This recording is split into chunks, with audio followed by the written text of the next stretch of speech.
Bonjour, comme convenu, on revient vers vous dans cette période très compliquée de coronavirus. Je voulais déjà vous dire que l'ensemble de l'équipe, comme vous pouvez le voir, reste sur le pont. Tout le monde est en télétravail, mais on continue à bosser pour vous. Donc l'objectif aujourd'hui, c'est de vous faire un point sur la situation, de faire un focus évidemment sur votre spécificité de VTC. On va parler des aides auxquelles vous avez le droit. Je vais vous expliquer ce qu'on va faire pour vous et ce qu'on va attendre de vous. Donc, point sur la situation. C'est une situation qui est inédite en France et dans le monde et qui n'est pas à prendre à la légère. Vous, en tant que VTC, étant donné que vous transportez un nombre important de clients, évidemment, vous êtes en ligne directe avec le virus. Risque de contamination par vos clients, par vos multiples clients qui passent dans le véhicule, risque de contact externe, et donc vous devez vous protéger au maximum. Donc un point sur la situation à ce jour, vous voyez les différentes courbes. Donc la France est ici en bleu, on a, bon vous avez déjà sans doute vu toutes ces informations, on est en retard par rapport à l'Italie, mais vous voyez qu'on prend quand même on a une augmentation régulière du nombre de cas, et on risque d'avoir en tout cas plusieurs dizaines de milliers de personnes touchées, c'est sûr, et plusieurs milliers de morts. Donc comme je vous le disais, le fait de transporter des clients fait que vous êtes en première ligne. La possibilité, évidemment, c'est de vous protéger et d'adopter les gestes barrières que l'on entend toute la journée. Donc l'idéal, évidemment, c'est de ne pas rouler. Si vous roulez, c'est de respecter les consignes barrières que vous avez entendues. Et surtout, n'oubliez pas, pensez à vos proches et à vos familles. Vous pouvez très bien récupérer le virus par un client, le transmettre à votre famille sans vous en rendre compte.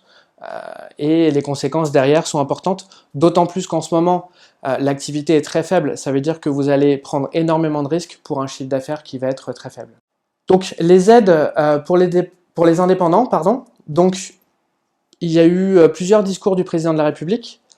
J'imagine que vous avez dû au moins en suivre un, puisque il y a eu 35 millions de téléspectateurs, ce qui est énorme. Ce sur quoi je voulais vous alerter, c'est de faire attention aux effets d'annonce. C'est vrai que le président a indiqué qu'il n'y aurait personne de laissé sur la route, que toutes les entreprises seraient sauvées. Ça, ce sont des effets d'annonce. Après, il y a la réalité du terrain, la réalité des aides et la possibilité de les obtenir. Et c'est sur quoi on travaille. Et puis attention aussi aux fake news. Je vous mets ici en exemple notre cher ami Brahim, qui fait passer plein d'informations, qui dit qu'il passe sa journée à défendre vos intérêts. La réalité, c'est que il passe surtout beaucoup de temps sur les réseaux sociaux et que ça se passe dans les ministères. Donc notre objectif durant cette période qui va être compliquée, c'est évidemment de vous donner les vrais chiffres, les vraies informations, faire notre maximum. On est une petite équipe, on n'est pas de grosse entreprise, et on va vous permettre d'anticiper. Comment on va vous permettre d'anticiper? Ça va être notamment, c'est vrai qu'on est au courant avant que ça passe notamment dans les médias et sur les réseaux sociaux, on est en courant des informations puisqu'on est en lien régulier via les représentants des chefs d'entreprise avec les ministères. Et du coup, on va vous donner les informations au fur et à mesure et le plus tôt possible. Alors, première chose dont la plupart des personnes ont entendu parler, c'est le fameux fonds de solidarité. Son montant est de 1 500 € maximum. Pourquoi je vous dis maximum? C'est que il correspond à la perte de chiffre d'affaires qui a été constatée dans le mois, durant le mois de mars. Effectivement, pour les VTC, il est fort probable que vous ayez perdu largement plus de 1 500 € de chiffre d'affaires. Il devrait être versé début avril et c'est en cours de discussion pour qu'il soit reconduit sur les mois d'avril et de mai. Alors, il est soumis à deux conditions, soit une fermeture d'activité, soit une baisse de chiffre d'affaires de l'ordre de 70%. Et c'est ce pourquoi je veux vous alerter, c'est que selon ces conditions et selon les textes qui sont en vigueur, les VTC ne sont pas éligibles. Pourquoi? Parce que vous avez souvent eu une première quinzaine du mois de mars qui a été quasiment normale, ce qui veut dire que 50% du chiffre d'affaires du mois a été réalisé, et même si vous n'avez pas roulé du tout depuis le 15 ou le 16 mars, ça fait qu'au maximum, vous allez avoir perdu que 50% du chiffre d'affaires. Donc il y a des discussions sur ce fonds de solidarité, il y a des discussions actuellement avec le ministère des Finances, et puis de notre côté, on est en train de rechercher une solution afin que vous puissiez en bénéficier. Et pour ça, on va avoir besoin de mobiliser un maximum de chauffeurs, c'est pour ça qu'on est en discussion avec Uber pour pouvoir rassembler un grand nombre de chauffeurs et pouvoir appuyer au niveau du ministère. Deuxième volet des aides qui sont, alors pas forcément des aides du gouvernement, ce sur quoi on travaille avec Uber, ce sont les reports d'échéance. Le plus gros des dépenses pour vous en termes de charges fixes, c'est votre véhicule, notamment pour ceux qui sont en location, en leasing ou en crédit. L'objectif est d'arriver à reporter ces mensualités. Et puis deuxième sujet, les assurances. C'est vrai que l'assurance, ça représente entre 150, 300, 400 euros par mois. Donc c'est un sujet qui est non négligeable. Donc pour les véhicules, on travaille avec Uber pour reporter les échanges chez les partenaires.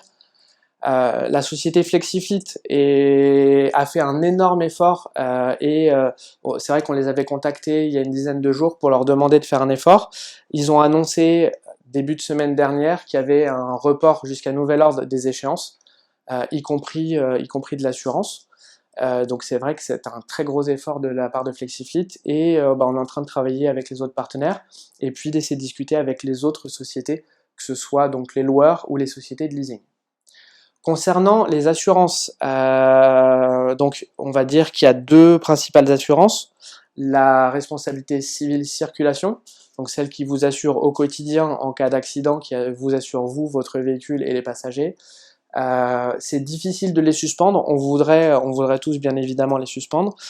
Il y a des premières assurances qui nous ont annoncé des baisses de cotisations et des reports d'échéance de quelques jours. C'est pas ça qui va forcément être l'idéal, mais c'est toujours ça de prix. Et puis, il y a beaucoup de chauffeurs qui attendent de la RC Pro. La RC Pro, je vous le rappelle très rapidement, c'est en cas de problème si vous faites une erreur. Et du coup, ça ne vous concerne pas. En tout cas, ça ne concerne pas le coronavirus. Et puis, par contre, il y a des assurances perte d'exploitation et les prévoyances pour les travailleurs non salariés, donc prévoyance TNS. Et souvent, ça, vous avez peu ce type d'assurance. Autre dispositif qui a été annoncé dès le début des aides et qui s'est précisé hier puisqu'on a eu les modalités, c'est le prêt garanti par l'État. Donc c'est sous forme d'un crédit de trésorerie, ça veut dire que la banque vous prête de l'argent pour subvenir aux besoins de l'entreprise. Le montant, c'est 25% de votre dernier chiffre d'affaires connu, donc souvent de votre dernier bilan.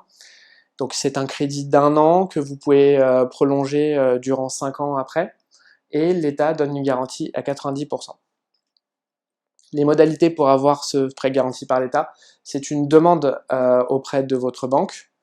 Ensuite, cette banque vous donne un préaccord. Si vous avez votre préaccord, il faut demander à la BPI cette garantie. Donc c'est un site internet qui a été mis en ligne et qui permet d'avoir une garantie immédiate. Et une fois que vous avez ce code de garantie par la BPI, vous le transmettez à votre banque. Alors, il va y avoir deux typologies. Ceux qui sont dans une banque traditionnelle, quand j'appelle banque traditionnelle, c'est la BNP, la Société Générale, la Banque Postale et les autres banques historiques. Et puis, il y a ceux qui sont en banque en ligne, notamment beaucoup qui sont chez Conto. Donc, pour ceux qui sont les banques traditionnelles, il faudra se rapprocher de votre conseiller. Ne vous précipitez pas, ça ne sert à rien d'y aller pour l'instant. On va revenir vers vous à ce sujet. N'y allez pas trop vite. Et puis pour ceux qui sont en banque en ligne, éventuellement, vous allez pouvoir vous rapprocher de votre conseiller perso. Donc là, ça va vraiment être un travail de confiance vis-à-vis de votre banquier perso. Autre sujet, le report de loyer.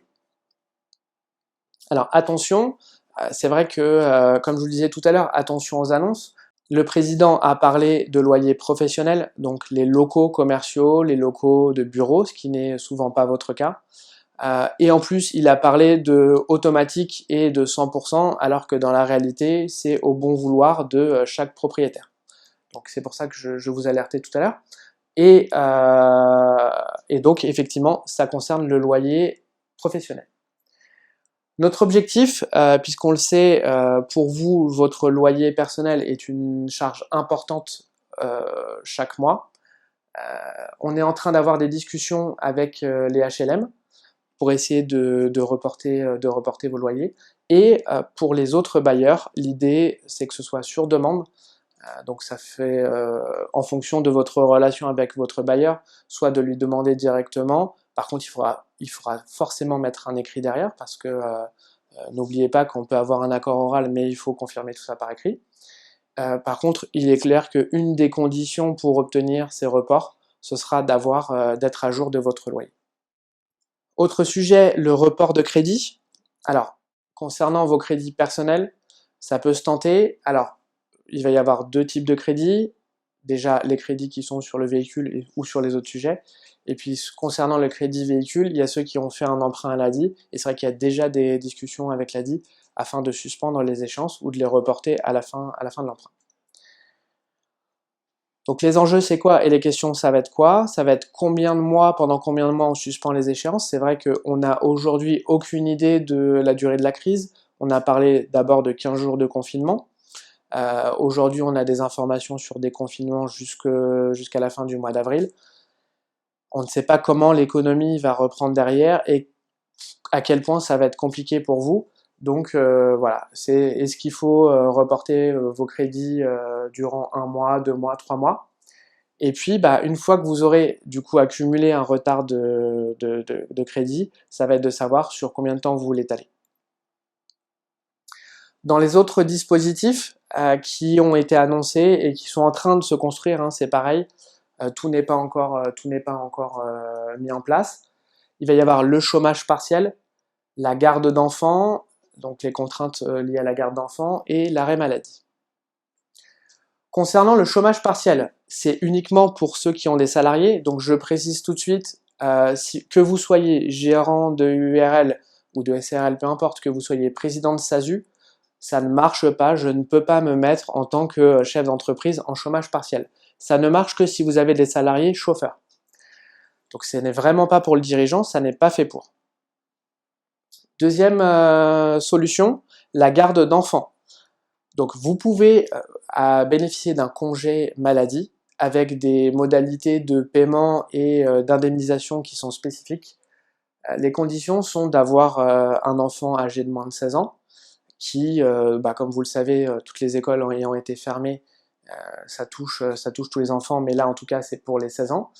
Et si vous n'avez pas d'autres possibilités de garde, ça veut dire que si votre conjoint peut garder l'enfant parce qu'il est arrêté, parce qu'il n'a pas de travail, vous n'êtes pas éligible à cette aide. Par contre, si vous avez la garde de votre enfant et que vous n'avez pas le choix, il est possible de demander un accompagnement financier pour la garde de vos enfants. Et puis, dernier dispositif, l'arrêt maladie. Donc là, on est en train de parler, puisque tout ce dont je vous parle, pour l'instant, c'est pour le mois de mars. Donc si vous avez été malade durant le mois de mars et que ça a été constaté évidemment par un médecin, que ce soit pour le Covid, donc pour le coronavirus ou pas, vous pouvez éventuellement avoir des indemnités journalières. Je tiens à vous dire tout de suite, c'est des montants qui sont relativement faibles, donc n'en attendez pas énormément. Alors, qu'allons-nous faire pour vous? Depuis 10 jours, on travaille, comme je vous l'ai dit à plusieurs reprises, avec le ministère des Finances, surtout sur le fonds de solidarité. On travaille pour essayer de faciliter les modalités d'obtention, parce que entre ce qui se décide dans les ministères et ce qui se passe sur le terrain, vous savez que parfois ça peut être compliqué. Donc on essaye de faciliter les choses, et puis on essaye d'élargir les critères afin que, notamment pour les VTC, que vous puissiez au maximum être éligible. On négocie avec Uber, je vous disais tout à l'heure, pour essayer de jouer sur deux choses. Déjà jouer sur les partenaires, puisque Uber a depuis de nombreuses années des partenaires, comme je vous l'ai dit tout à l'heure, Flexifit. Ils ont un poids beaucoup plus important que nous, donc on travaille sur ça avec eux. Et puis on travaille sur le fait d'avoir le maximum de chauffeurs avec nous pour pouvoir être plus représentatifs. Et donc voilà, principalement sur le fonds de solidarité, ça a été ces 10 derniers jours notre concentration. Et puis, donc notre action à partir de début de semaine prochaine, ça va être de vous indiquer si vous êtes éligible ou pas. Je vous ai présenté un certain nombre de dispositifs. C'est bien de parler de dispositifs, mais si vous n'y êtes pas éligible, ça ne sert à rien d'espérer. Donc, est-ce que vous y êtes éligible ou pas? Dans la plupart des cas, on va essayer de le faire à votre place. Après, il y a des questions légales, il y a des choses qu'on peut faire à votre place et il y a d'autres choses qu'on ne peut pas faire. Et quand on ne pourra pas le faire, on vous préparera un maximum les documents. De votre côté, ce qu'on attend de vous, c'est de consulter nos communications. On vous a envoyé déjà des mails. On va essayer au maximum d'utiliser les SMS. On sait très bien que c'est plus facile pour vous d'aller lire un SMS que d'aller lire vos mails. Mais en tout cas, on passe de l'énergie, on fait des efforts pour faire ces communications. Il faut absolument que vous en preniez connaissance. On va essayer d'être le plus court possible, le plus efficace possible. C'est les premières communications. On va essayer de dupliquer ça. Donc, consultez nos communications. On va vous poser forcément des questions. Oui, il y a certaines informations qu'on a déjà, parce qu'on vous connaît, parce qu'on a beaucoup d'informations, mais il y a des choses qu'il faut mettre à jour, donc on va vous reposer des questions. Oui, on le sait déjà, mais il faut répondre quand même à ces questions. Et puis, bon, sachant qu'il peut y avoir des données qui ont été modifiées depuis que nous avions récupéré ces données, et puis on va vous fournir des documents, on va vous demander de nous fournir des documents. Et là, ici aussi, il y a des documents qu'on a déjà, mais il y a de la mise à jour qui devra être faite.